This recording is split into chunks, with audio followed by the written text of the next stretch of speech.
New blog जोटा को are Meta blog video रे जोतो को ना सगुन दाराम और तेहन मन हा थामेर रे जहाँ पे नेल किया ओना वीडियो गे ना देखा नो अपया जहाँ चे चेटरा ना दाड़ान कना अतु दिसोम करे हो और ये करे माने जंगल एरिया करे ना बणो बणो माने बुरु बुरु करे होय दाड़ान कना ना तबन और ओना इये रे दो अतु दिसोम करे होय दाड़ान कान गया ओना रे दो फोटो के को भेजा नो कादिnya आ जयपुर रे कना ना तबन और उनते धरा रे पूरा नोका दाड़ान कनाय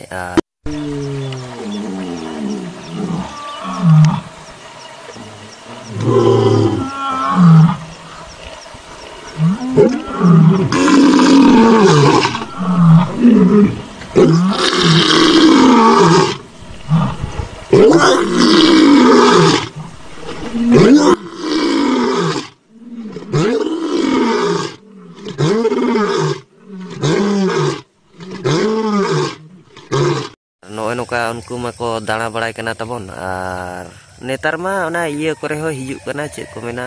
मैसेज करे हो चे बांगा मैसेज रे हो को भेजाया हाथी ना तेहिन को दाड़ाना जहाँ लेका दा नहा दा मांग रे हुडुर बिजली आय ओना को दो सरी धारा लेका गे भेजाया को सतर्कता ताहन मा लगी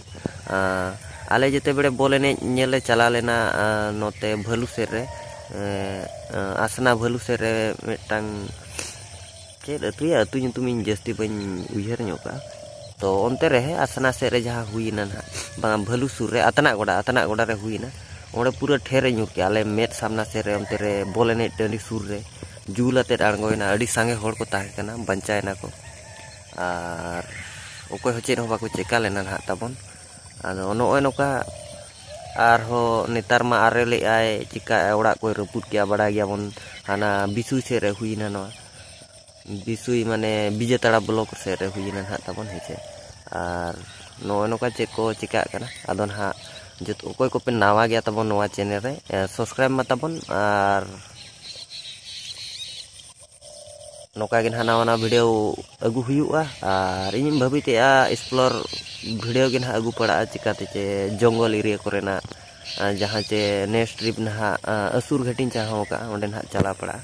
और ओना वीडियो हो चांडे गे ना हिजुआ तबन हेचे।